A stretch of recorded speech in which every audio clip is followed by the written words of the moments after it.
आखाती देशांमध्ये निर्माण झालेल्या युद्धजन्य परिस्थितीचा फटका आता रत्नागिरी जिल्ह्यातील खेड शहरातील लहान मोठ्या हॉटेल व्यवसायाला देखील बसू लागलाय।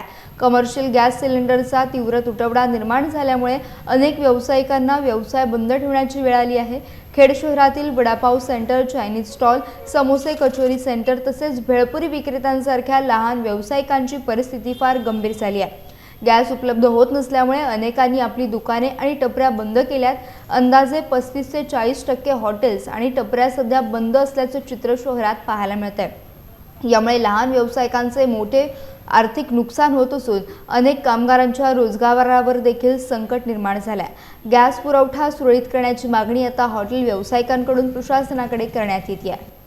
असं आहे, आम्ही ट्राय करतच असतो सिलेंडरसाठी, कारण ते आम्हाला कमर्शियल यूजसाठी आम्हाला त्यांनी कंपल्सरी हे केलेलं आहे। त्यामुळे आता घरगुती तर भेटत नाहीत असं म्हणतात, कमर्शियल तर त्यांनी बंदच केले, म्हणतायत की येणारच नाहीत ह्याच्या पुढे, फक्त घरगुती येणार आहेत, कमर्शियल बंद केले। बघूया आता काय त्याचा प्रयत्न आमचे चालू आहेत। अजून कुठनं दुसऱ्या कंपनीकडनं किंवा रिलायन्स किंवा गो गॅस, बघूया आता त्यांच्याकडे अवलंबून त्यांच्यासाठी करायला लागेल आम्हाला। इलेक्ट्रिकचा वापर का नाही केला? इलेक्ट्रिकसाठी मला वाटतंय बघूया, प्रयत्न चालू आहेत। मला जरा ते डेमो वगैरे बघायला लागतील, त्याशिवाय तुमचं किती नुकसान झाले आणि किती लोक तुमच्या आज घरी बसून आहेत?